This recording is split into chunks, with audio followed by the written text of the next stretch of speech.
How's it going, people? Welcome to this week's edition of the Locker Room right here on Top 6 Fan TV and some fantastic action from the weekend in the English Premier League. It is officially squeaky bum time, ladies and gentlemen, and we will get right into it after this.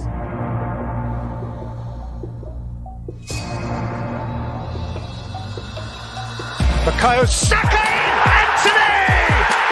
Salah, beautiful from Aubameyang! Bang! There goes Haaland, he's on it.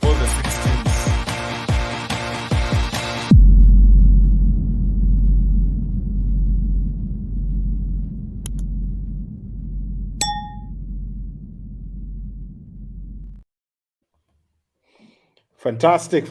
Welcome, ladies and gentlemen. If you're just joining us for the first time, second time, third time, I don't know. For those who have been here longer than that, you are most welcome. If you're joining us for the first time, do feel free to hit the subscribe button as the first part of your business.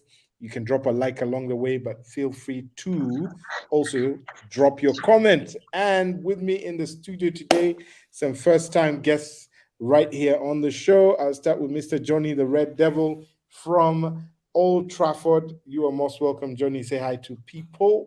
Yes, thank you so much, Matthew, for the invite. I'm looking forward to this. Let's go. Fantastic. He's been itching with his banter for 2 years into the show. But yeah, you're welcome, Johnny. And Mr. Raymond James Kananura, you are most welcome, Ray K. You can say what's up to the peoples. What's good, people? How are you doing? It's the Bazooka LFC, man. You know how we do it. Let's do this. Let me reserve my banter. I was about to start, but what I did provide after being bazookaed out of the Etihad. No. That's all right. Strategy. That's all strategy. Let's go. Let's do this, man. Yeah. You have to think long term, man. Brilliant. Our resident Chelsea fan, Mr. Sly Lalum, one of historicals, as they call them. You're most welcome, Sly. Cheers, man. How's it going? Typical Scouser, always trying to rob people, always resorting to violence. It's just in their nature. It doesn't matter where they are in the world. It's always just violence. Steady on, Sly. No, just mentioning the obvious stuff, you know. No, but thanks, man. Good to be back as always. No worries, man. Good to have you back. Good to have you back, people.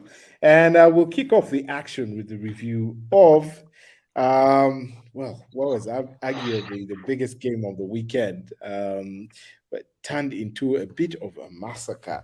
Manchester City welcoming Liverpool to the Etihad. 4-1, the final result after Liverpool took the lead through none other than Mr. Mo Salah.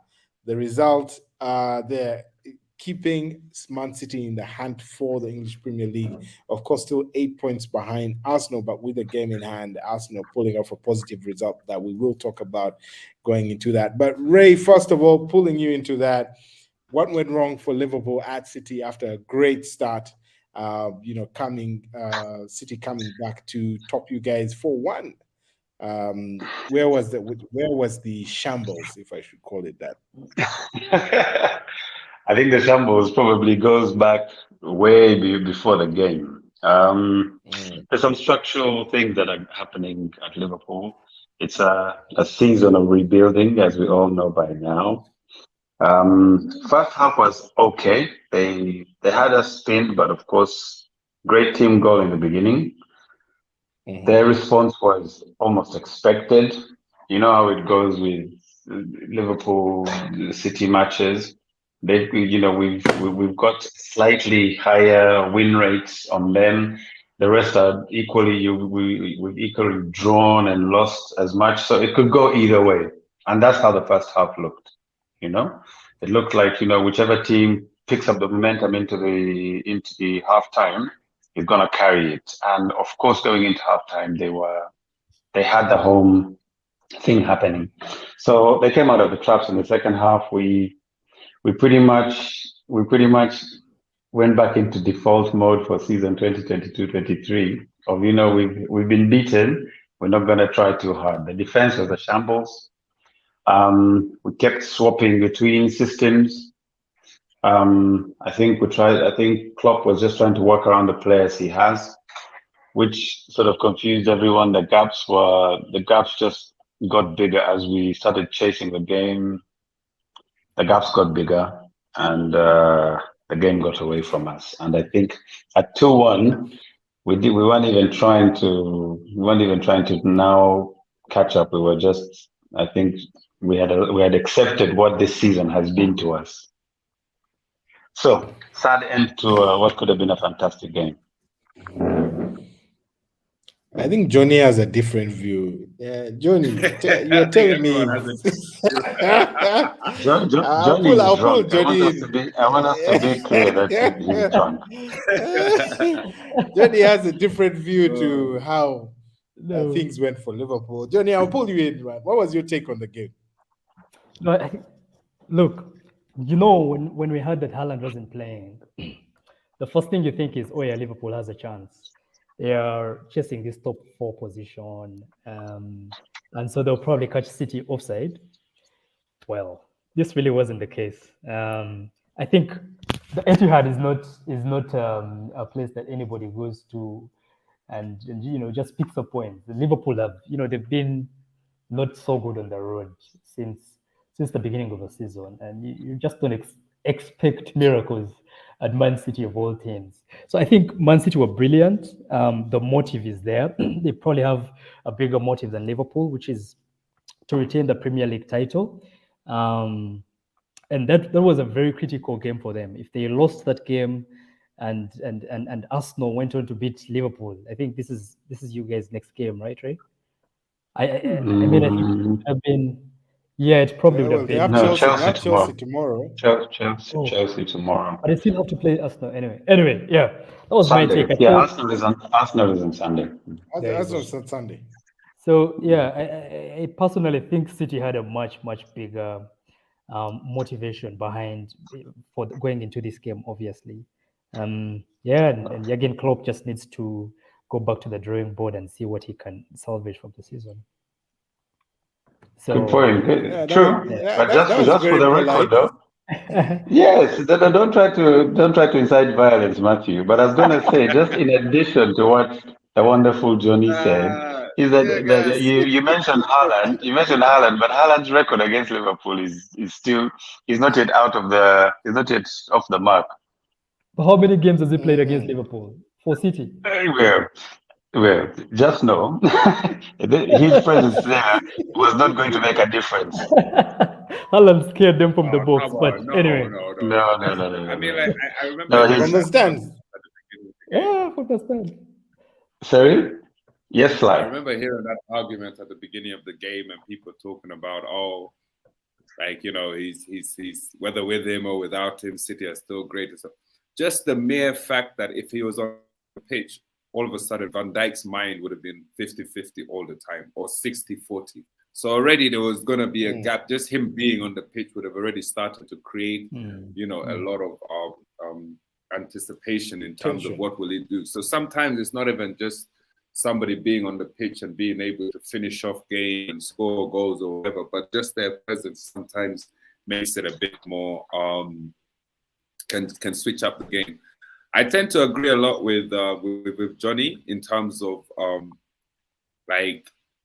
City seemed a bit more motivated for the game, but then what's really disappointing about it is that when you look at a team like Liverpool playing City, you shouldn't need to be motivated for such games, you know. And I saw once because I have this theory of if you can keep City down within the first 25 to 30 minutes. And keep pressure on them, which Liverpool were doing, and to see how the goal came about. Liverpool were pressing high, they were pressuring these guys really, really tight. They were playing from the back, they were so confident, they got the goal, they got excited. And just before that 30-minute mark, I think it was on the 27th or 28th minute, bam, City score. And the unfortunate thing, I was expecting reaction from Liverpool, but there wasn't. It was City again that reacted. And then they went into halftime. And then City were the ones that came out again and reacted in the 40th. And then City again came out in the 50th. And then City again came out in the, and it was just like Liverpool were just like not there. It was a proper thrashing because like the margins on paper, I wouldn't go that far. It was might not I say it as it is. But if you watch that game, it was like guys were just. I feel like at times Liverpool guys were just looking at the watch just to say, "Hey, can we?" It felt that way. It felt that way. It felt that way a lot in the second half. Yeah. Like the games that you have lined up, Yeah. like it wasn't. It's not something that I expect to see from a Klopp team. I expect a Klopp team. They wouldn't rock and roll all the time. Guys were playing Britney Spears football. there was no rock and roll football. You're brutal today, Sly. You're brutal, man. No, it's the point I was making earlier. The mentality has been dead. Yeah, the mentality has been dead all season. We were expected to put together a bit of a run now to maybe have a chance to be in the top 4. But I mean, after tomorrow night, if there's no light at the end of the tunnel after tomorrow's game, I think we can pretty much say bye-bye to top 4 after that. But yeah, like you say, the mentality has been gone for, pretty much all season. Then guys aren't trying anymore. But maybe also FSG needs to pull their hand out of their pocket and maybe get some motivation going. Because, the locker rooms, and the morale is a bit low right now. But I mean, like, whose shoulders does that fall on, though? Because I find it, how they would say Mourinho can, like, drain out players because of his style of management? Like, you can after, like, having him for, like, 3-4 seasons, your, like, players are just like, you know what, I can't take it. Kind of. Do you think perhaps that's what's happening with Klopp? Because I would imagine guys like Salah, Van Dijk, those are guys that should be vocal in the locker room. And if you're saying that this is something that's been going on the whole season, then that's worrying, because it means that it's a long-term kind of it's a long-term issue. You know what I mean? It's not something that's been there over the last 3-4 weeks. It's a deeper issue. It could be. I mean, if we're fair, I'm sure you hear every Liverpool supporter tell you this, that we've been playing heavy metal football for the last 7 seasons. We've been going hard for the last 7 seasons. Last season, I hate to sound like a broken record, we went on all 4 fronts, all the way to the wire. So guys are drained, they're tired. Some of them are wondering if it's worth it. Some of them are too old. Some of them have suffered injuries. Like I said, Klopp's probably just trying to find the magic right now, and he needs like maybe a couple of anchor players just to light that fire, like Firmino used to be able to do, to just create some magic and just bring a bit of Hollywood to the game and motivate everyone. But right now, all those guys are on the bench. You've got new kids in who are, still trying to figure it out. You've got old guys who are, probably way past their sell-by date. So it's a bit of a name them. Name them. Dangerous cocktail. I would never do that. Name all my heroes. Name them. I love them. Trent is no longer what he used to be, right? He's rubbish. No. That's Trent. That's the British media. Honestly, I think that once when I think the unrest in the dressing room, I think it had something to do with Mane leaving, because I feel like once Mane left, there was something with, and when Mane left, it was kind of like, you always, back in the day, if anything was happening on the pitch, you'd always look to Firmino might do a bit of magic, Salah might do a bit of magic, Mane might do a bit of magic. Now when he left, and then Firmino was kind of dropped, and you brought in this Argentinian chap, it's like it disrupted the whole entire flow of the game, because you were such a front. Uruguayan guy. Yeah, isn't it from Argentina? It's from Uruguay. It's from Uruguay. Hey, Man, you just wait. The guy is about to do a signature bite one of his days, man. The way results are getting coaching from Suarez, man. Anytime he's about to bite the ref. So it's go ahead. Is gone. It's like the midfield is confident, Yeah. and then and then that kind of just has a ripple effect throughout the team. But I mean, like one thing I did kind of one thing that came out of the game, as much as I hate to admit it, I think Grealish. I don't know whether Grealish had a really amazing game or Trent had a horrible game. I don't know what you guys think. Trent had a horrible. I don't know. Trent had a horrible game. Yeah, Trent had a terrible game. Grealish is still a question mark, even for me as an England supporter. It's still a bit of a question mark. But just on the subject of Mane leaving, Klopp's been criticized for holding on to players too long. There's a big Scouse, faithful that reckon, like I said earlier, that Klopp has held on to some players a bit too long. And I think, Name names. Let's go. Milner's been a great servant too long. Hendo, come on, great talent. We've got Aspilicueta on our side. Yeah. Man United have, I don't know. Phil Jones, man. Man United, that Phil Jones. On the side. We've given these guys Jorginho from our side. And Milner comes on and delivers. You guys don't hate. Hey, we have Maguire, you guys. You have Maguire. You have Sancho. It feels like Sancho's been there for 15 seasons. Oh wow! Johnny. Man United wins that one. Man, no one can beat Phil Jones. Oh my God. That's you forget he's still there. But I don't think it's a bad thing. I think like managers keeping such players on board.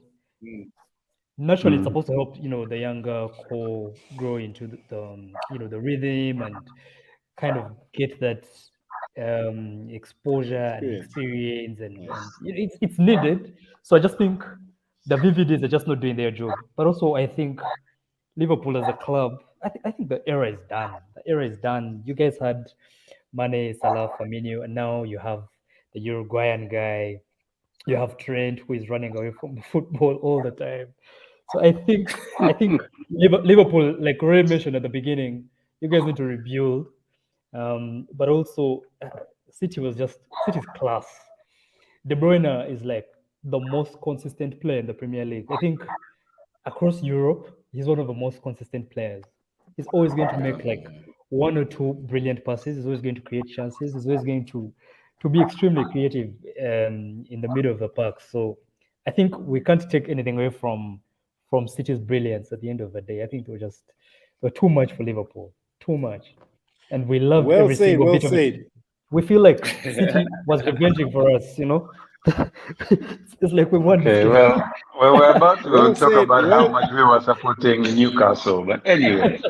No. Well said, Johnny. I think we do at the end of the day have to respect City as we move on from that City result. Once again, if you're just joining and you missed the action from the weekend, 4-1, the final result there.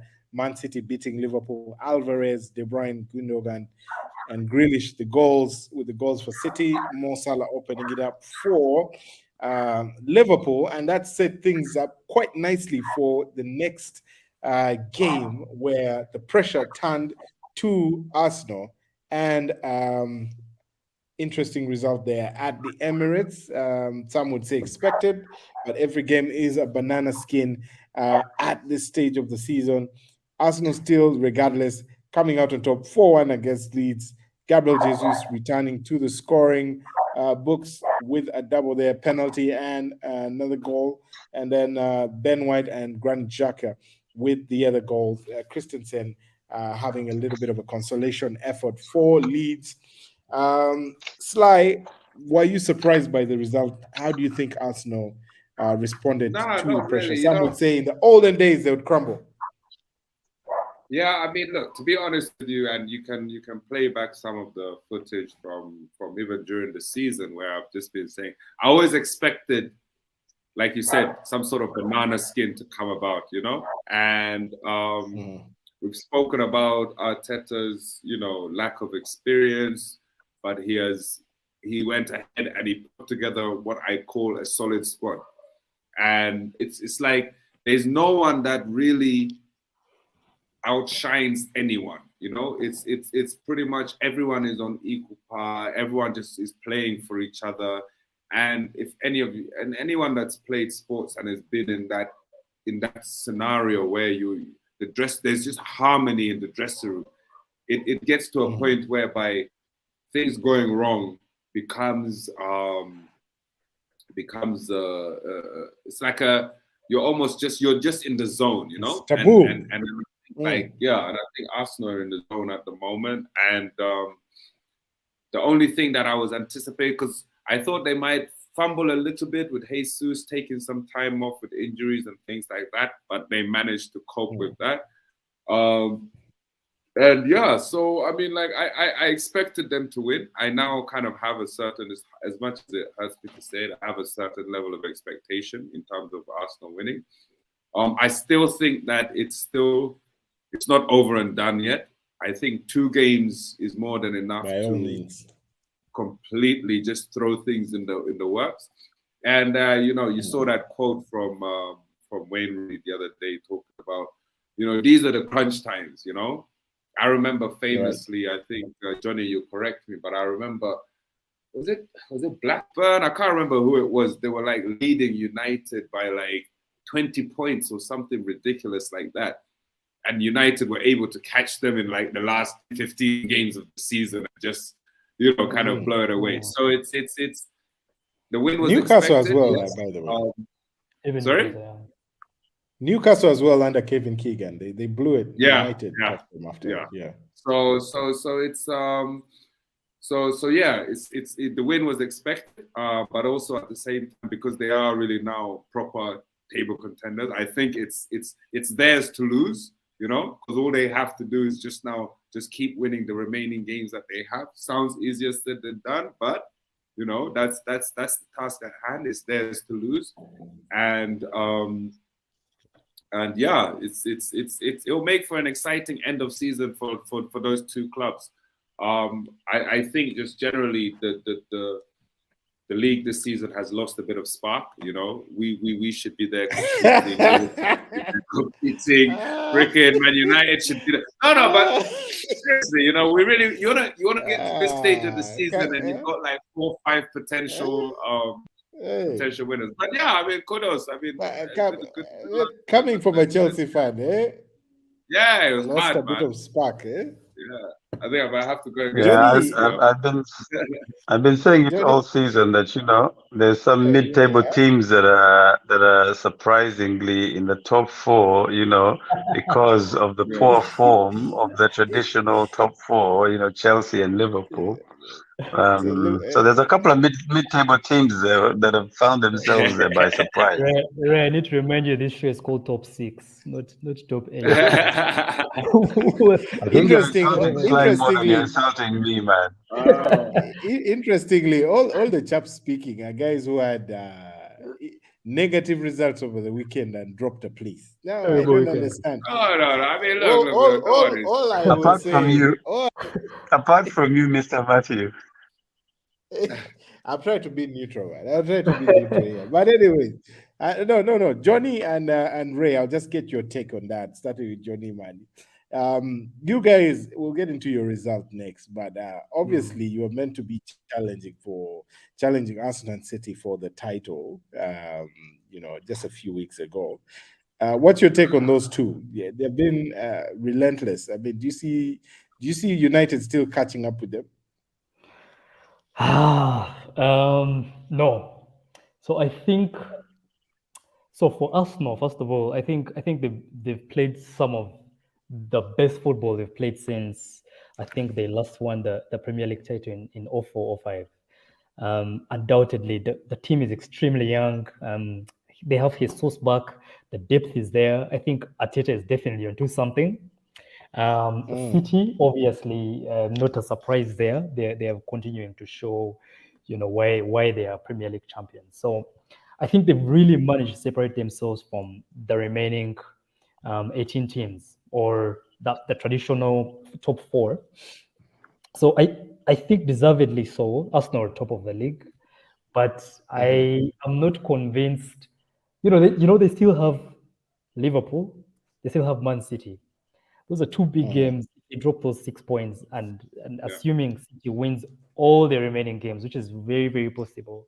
I mean, we are talking a whole different situation there. But I still feel like City and Arsenal are setting us up for a fantastic match day 38. Grand finale. I think it's going to go to the wire. I think top two is going to the wire. Top four is going to the wire. And even the relegation battle is really, really interesting. It's like 1 point separating 17, 18. It's ridiculous. But yeah, man, what a season Arsenal's had. Interesting. Ray, your prediction for who is going to finish with the title? I'll drop it on you. I could have asked the other guys, but where do you see this ending up? Who's taking the title? I think it might get a bit fruity closer to the end, but I'm pretty sure Arsenal are going to stick to it. I think we all know by now that consistency is everything in the Premier League. The one thing Arteta has built in this time that he's been putting together this project of his is he's built consistency.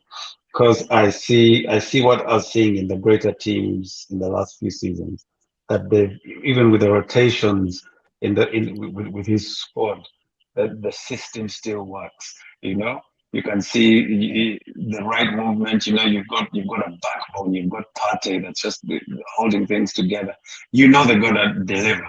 And when a team when they're in the groove, like Sly said, even on their bad days, even when things aren't really working, even when they're just a yard off the pace, they'll grind out a result. So I think the weekend result flattered them a little bit because Leeds put up a bit of a fight. First half was a bit, interesting. Of course, it's sort of run out of steam at some point, but I think they're in the groove, and I think they'll continue. They might slip 1 or 2 games here or there, but I think overall consistency is going to win through this time, and I don't think it will be as close as everyone thinks it's going to be. I think there'll be a good 3-5 points or so. Music to my ears from especially coming from a Liverpool fan. Sly, you can yeah, music to my ears. But gentlemen, here's what I think. As we close off this whole debate on the title race, right? Who's going to win it? Here's what I think the depending factors are going to be, right?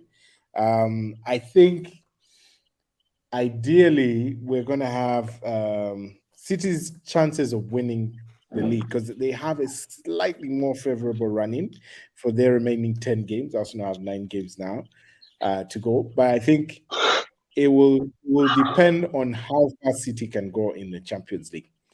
I feel if City in a couple of weeks they face Bayern in the first of their Champions League quarterfinal fixtures, if Bayern beat Manchester City or rather knock Manchester City out of the Champions League, I think that is going to turn the sails very much in the favor of Manchester City for the title. If Manchester City beat Bayern and go, let's say, all the way to the finals, then Arsenal have a very good chance of coming out on top. Sly, do you agree with that? Yeah, I mean, look, the one missing thing from Pep's trophy cabinet for City is, of course, the Champions League. They've been close loads of times. We took them out at that time. So definitely priority will be there. The only thing that I will say is that when you look at the depth of squad, and more importantly, depth of squad with experience, City heavily outweigh Arsenal. So my only concern with regards to Arsenal's squad is going to be a case of, can these young boys can they handle that pressure when there's 5 games left, and that's kind of where you're gonna really need the maturity of even someone like Jesus, perhaps, the likes of Zinchenko, the back end, Jorginho. those kinds of players to really help to keep guys focused. But yeah, definitely, I personally believe that if Pep had a choice of whether to win the league or to win the Champions League, I think he'll definitely take the Champions League. As such, I think he will prioritize the Champions League players as well. So they will prioritize players for the Champions League as opposed, and of course it's also Bayern. So there's the personal element to it, and so yeah, I think the next 2 weeks are going to say a lot about what's going to happen in the last 3-4 weeks or whatnot. I think so too. Yeah, ladies and gentlemen, that is it on the title race, and we're going to move to the other There's bits no other of race. the Nice to see you guys. Bye-bye. Nothing left to discuss. Maybe before we get into that, I mean, if you're just joining, feel free to hit the subscribe button, do drop a like, and you can actually participate by dropping your comment, and we'll be happy to flash it up on the screens and read it and get you involved as well. So do free to hit the comment section right there on YouTube and drop your comment right there, and we'll definitely be pulling you in either now during the show or even later, which is the beauty of YouTube. And moving on to the rat race, ladies and gentlemen.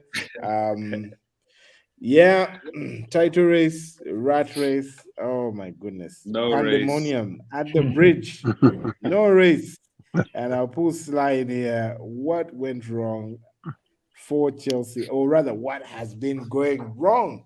Chelsea losing 2-0 at home to Aston Villa. And that marked the end of Mr. Graham Potter's reign, as he was sacked shortly after that. Over 500 million pounds worth of talent and a very poor set of results has ensued. Money does not buy happiness. Would you agree, Sly? I don't think it's a case of money doesn't buy happiness. I think it's a case of, we all have our favorite local restaurant, right? And because you enjoy that food, it doesn't mean you can just take the chef from there, start giving them salmon and taking them to Serena and expect them to keep dishing out the best of dishes. You know what I mean? I think we from a management standpoint, we lacked strategy, we lacked a plan. And it was evident in terms of even like the transfer window. It was evident in terms of the style of play. It was evident in terms of there was somewhat of a lack of pressure, and I think you could just hear it in Graham. But I swear to you, like, I won't lie, even as a Chelsea fan, like I stopped listening to his pressers some time back, because you can just hear it even in his tone of voice. There was a very laissez-faire kind of approach to it. And I think the boys gave everything, huh? Yeah, stuff like that, comments like that. You're just like, yo, and it's not even that. And if you notice, when you watch, especially now when you watch our home games, it's like we saw what happened with Liverpool when City got they equalized, and then they went in, they came out at halftime, and they went like heads just kind of dropped. And I think that we're suffering from that at an extreme level at Chelsea, because it's like the fans literally react. And when the fans start to react of like, oh, here we go again, that naturally goes out into the players. And now when that kind of sentiment comes out into the players, and you've got these young players that are trying to, make a name for themselves, you've gone out into the transfer window, you spent a ton of money without any kind of formal structure. Yes, we've got a lot of injuries going from the back. Mendy's been injured for goals. Yes, Kepa has been doing well, but Mendy's been injured for a very long time. I think Mendy has more of a commanding presence, and he's not afraid to shout at people and command people and push people around. So that's been an issue. Silva's been injured. Aspilicueta's been injured. Koulibaly hasn't really been stepping up. So all of these senior players that have these leadership roles that are supposed to now help to pull guys together and give us structure on the pitch, those guys haven't really been there, And of course, up front we've had our issues, and so my general sentiment really is just like we just needed to wipe the slate clean. I never saw him making it through till the end of the season. Once Champions League became something that was not attainable, I never saw it. And this is what happens, I guess, when I don't want to sound like so much of a cliche of saying non-football people coming and making football decisions, but essentially they made a decision to get rid of Maria, to get rid of Czech, to get rid of the manager because he didn't want to be in the boardroom. He just wanted to coach and things like that. And I can understand somebody wanting to have a vision about, their thing, but at the same time, it's like you got to take your time with it, And even some of the signings that we've made, it's like there's signings that are there. You look at like Cucurella is there, and it's like, okay, did we really need him? Was it really? So it goes back to that idea of the strategy again and the structure. So you got no sporting director. You've got a manager that, used to, yes, he was done amazing jobs at freaking at what? Brighton. At Brighton. But David Moyes did an amazing job at Everton and freaking and there's been other managers that have done amazing. Roy Hodgson. Eric Dalglish, Roy Hodgson. Hey, you guys. Palace, but yeah, there's levels. And Sly, forgive me for cutting short or cutting your rant short. No, it's okay. Yeah, now that you've touched on the managers, I mean, who comes in? Who comes in? You guys narrowly missed out on Roy Hodgson. That's really the challenge, right? What are the other options? Ole at the wheel. Get out of here. Bring back Potter. Yes, sir, I'd rather have Potter. I think but they could carry on the musical chairs with Nagelsmann, couldn't they? Have Nagelsmann come in as Tuchel takes over on the other side, and I don't know. That's something. I mean, I like the idea he's a favorite, of Potter, right? Because he knows the league. Yeah. I like the idea of Pochettino. Like who? Sorry, but Pochettino. Yeah, but you see, the thing is, at this point, we have to be aware of the fact that you need a high-profile manager. I'm sorry, that's this like what's happening with Arteta at Arsenal is not where football is at. You know what I mean? It's you do need that profile of manager, because when you look at the psychology of what's happening in football today, it's like this whole idea around player power, right? If a guy is being signed for 80 million, you got your Pogba's there, you got Mbappe there saying, you know what, sack that manager. I want to play on this side. Bring the, you know what I mean? So you need high-profile players, high-profile managers that can come in and really command the dressing room. So you can't. And what Arsenal is working at the moment, in my opinion, because like I was saying earlier, like they have good players like across the board, and everyone's kind of pretty much on the same level. And everyone's just like, hey, we're here, we're trying to win this thing together. There's like a collectiveness about it, So there isn't like they don't have superstar players and whatnot. So definitely it has to be a high-profile manager that comes in order to figure it out. But I personally feel like all the ingredients are there to make a great team. All the players are there and I'm talking about a great team for the next 4 to 5 years. So it's just about, can they get the right manager in to put all the pieces together? We will pray for you, and like to at this point, before I bring in the rest of the crew. Man, Sly, like I said, you all narrowly missed out on Roy Hodgson. Would have been solid, man. He's already doing a job. Crystal Palace, man. Already doing a job. Let's pull in some comments. Let's pull in some comments from some of the viewers.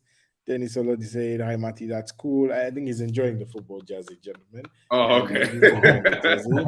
On the flip side, resident Man United troll master, who has one of these days I'll invite him to the show. He says the moderator is not smart. That's beef. That's just beef, Aubrey. Who is this guy? He says, he's a United guy, man. Big crazy guy. He's trolling. It's coming for all of you. Yeah, I'm telling you. He says, that aside, do we need to hear from Chelsea anymore? Sly. Someone tell Ray to sit properly. End of rant. Man, this guy is having. He hasn't said anything about Johnny, man. Shout out to AA, man. Well, I wonder why. Anyway, come on, man. That's how they be. That's how they are. Keep the devils. That's why they are called devils. Anyway, Milosh. Milosh says, time for Mourinho to take Chelsea. Very interesting one. Sly, would you take Mourinho back? No, I think for the 30th time. Mourinho's era is done. I think Mourinho as a manager, I think he's still going through his evolution because he's doing amazing stuff at Roma, by the way. Like he's doing really, really well. Yeah, they've touched top 4 now, man. Yeah, so I can see him. I reckon he should just. I wouldn't take Mourinho back right now. It's the same reason why I wouldn't even consider, say, Hazard coming back or anything like that. It's just, I think it's a different beast at the moment. Okay, interesting. Yeah, but Johnny, your take on Chelsea? No, I think Chelsea has one match. First and foremost, when you look at Sly's jersey, it has number 3 in front. They literally take all the teams they play. You can have 3 points. Everybody but he's been keeping that one the whole time. Yeah, but it's all right. I also think you guys need to give your managers. Sly, I don't know how many managers you guys have had in the last 2 years. No. This thing of giving your managers time. Come on, man. Well, no. Even in recent times, you guys have experieed the same thing. How many managers have you guys gotten rid of? Let the man speak. It's like let the man speak. Let the man put his point out. No, sorry, John. They're not happy with Chelsea fans. It is well with number 3. So here's the thing. I think if you look at what Arsenal has done with Arteta, right? I'm a huge fan of Arsenal Fans TV, and I remember how they were blasting this guy. Was it last year? If that was Chelsea, there is no way Arteta will still be coaching the team. Now that said, I think there is no manager that feels comfortable enough to experiment systems or to sign in players that are not, acceptable by the fans. I think you just need to also be a bit more patient with, not Graham Potter, not Lampard, but get a legit coach. Get a legit coach. I mean, Ray, do you agree with that assessment? I do. I think the whole world does. It's. I think there was a culture that was probably set by Abramovich. I think where it was a case of the team's bigger than any manager. We have no patience for mediocrity. There were things like that thrown around in a few years ago. At the height of the whole Abramovich thing, and you literally, I think, as a manager, you never got the comfort that you had the back room behind you. It always, I think, some managers have complained about feeling like, they're fighting the board, the back room, and all sorts of invisible hands, as well as their opponents on the pitch. So I think the one person that you need to look after in the team is a head coach or manager or whoever. Sly talked about sporting directors and stuff like that. There has to be a proper footballing system in place in the background. And there has to be a proper structure. And I think they've been lacking that. I mean, they've got deep pockets, but probably very shallow structures, if you like. Yeah. And I think sorry, but just add on what Ray was saying. I think generally there's really no fear factor around Stamford Bridge. Nobody fears playing Chelsea. Like there is no player you look at and say, man, we're going to play Drogba over the weekend. We're going to play Diego Costa. These guys would scare you from the tunnel. So Kante is a really nice guy. He plays really good football. So I think, yeah, Chelsea really have quite some work to do. Give us Mudrik all day, man. We'll take Mudrik. That guy is waiting to explode. I think he's going to be very serious. And finally, the final result, guys. Johnny, what happened? Newcastle. Oh no! Beating Oh United. my goodness! Oh my goodness! Oh my goodness! The last Oh Isn't it? dear Lord! was That was It's terrible. shocking, huh? Wait, So James part. Johnny, what happened? Tell us. Was it only at the wheel, was it? So it was a very bad, not a very bad. It was not a good result. We lost. It was a terrible result. We lost 2-0 to a very good Newcastle United. Your guys stopped. You know that famous Ten Hag song, eh? The fan song. 1 hug, 2 hug, 3 hug, 4 hug. Guys could only stop at 2 hug this time. 1 hug. 1 minute we were fighting for the trophy, and then the next we don't know what position we're going to finish in. But anyway, I think Newcastle was brilliant. They had maybe more than 20 shots on our goal. We probably had 5. We had, I think, just 1 shot on target. So we were just terrible. We are playing the right football. I think what Erik ten Hag has brought to the Man United team is confidence. The whole thing with benching Ronaldo and bouncing Ronaldo from the club. It has shown the younger players that you have to earn your space in the team. You have to earn your position in the team. Like there is no person that is untouchable on the football team. I think at the beginning it was rough. Midway through the season, we started playing really good football. We were really consistent. We made some really, really nice January signings. I think Casemiro has been brilliant for us this season. We've probably won over 70% of the games he's played in. Now, unfortunately, Johnny, let me interrupt you there. Sorry, Casemiro was signed in the summer. I don't know why you guys don't like mentioning Weghorst. So there's a guy called Weghorst. He plays. Would you mention Weghorst if he was on your team? I can't even pronounce this guy's name. He is. Some guys called him some sort of Swiss sausage or sandwich or something like that. But anyway, Wout Weghorst was purchased in January. Sir, please don't forget to mention him. He is frustrating. I just wanted to put that through. Yes, Johnny. You really want us to talk about Weghorst? No, I think. Affectionately known as Wiggy. Wiggy. Go ahead. No, Wiggy. About Wiggy. Wiggy is frustrating. I think what ETH has done right is brought out confidence in the young players. You guys have seen what Marcus Rashford has turned into. He's a world-class striker. Every ball club in the Premier League or in Europe wants to sign him. But not young though. Well, yeah, but every saying we were rusty. That's true. Yeah. Thank you very much. I think Newcastle was brilliant.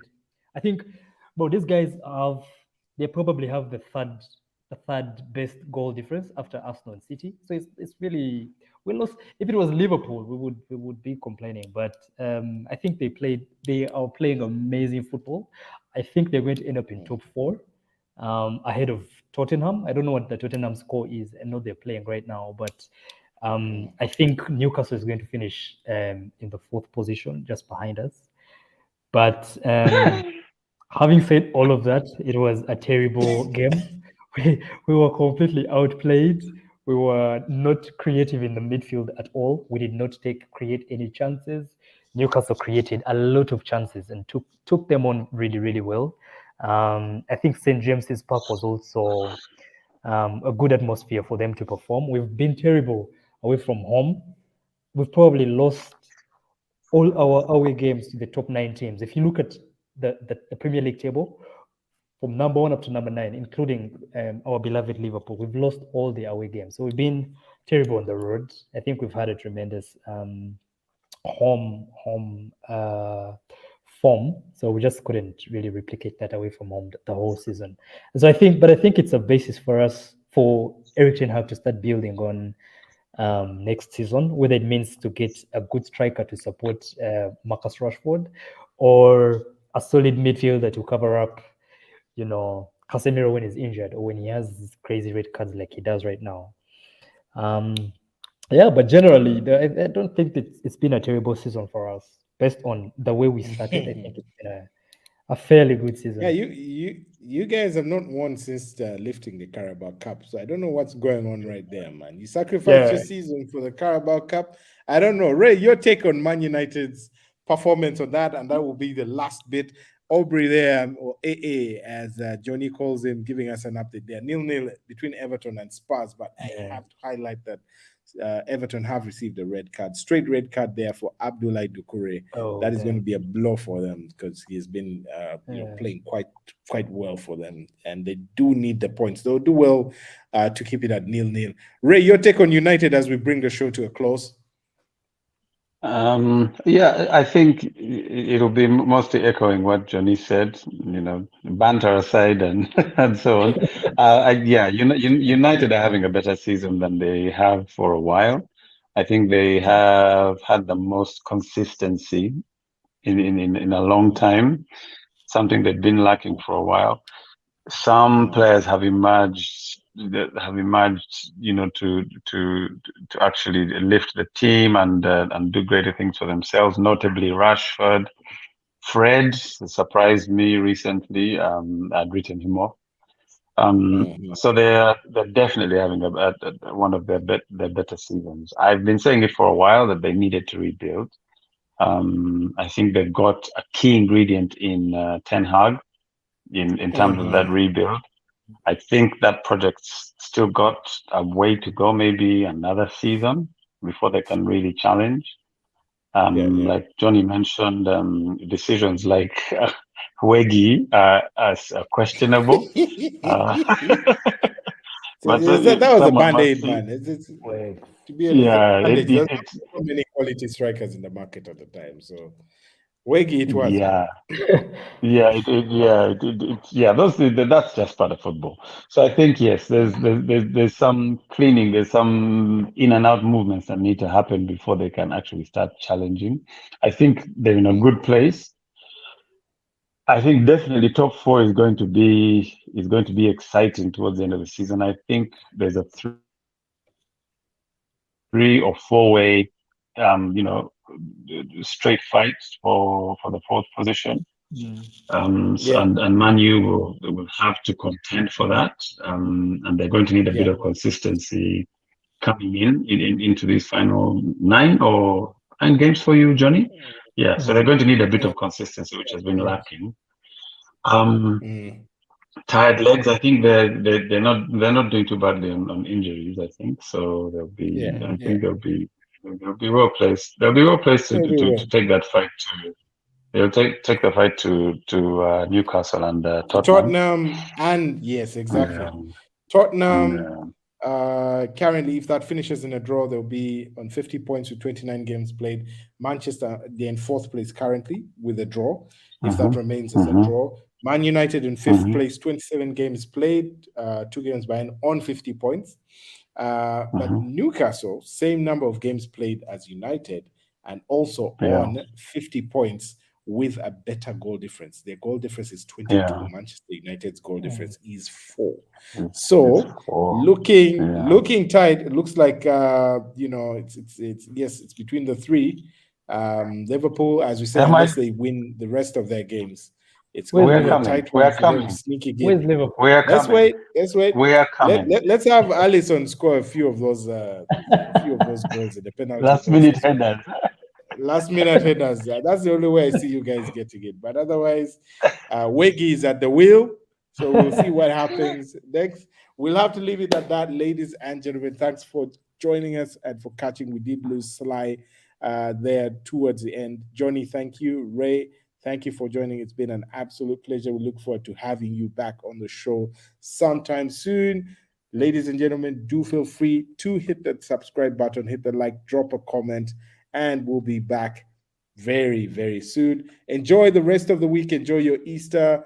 Chelsea play Liverpool midweek. It is squeaky bum time with another set of fantastic matches over the weekend. Liverpool play Arsenal, to mention but a few, and we'll have to leave it at that for now. We'll catch up with you with the results from all those matches. Have a great week. Cheers.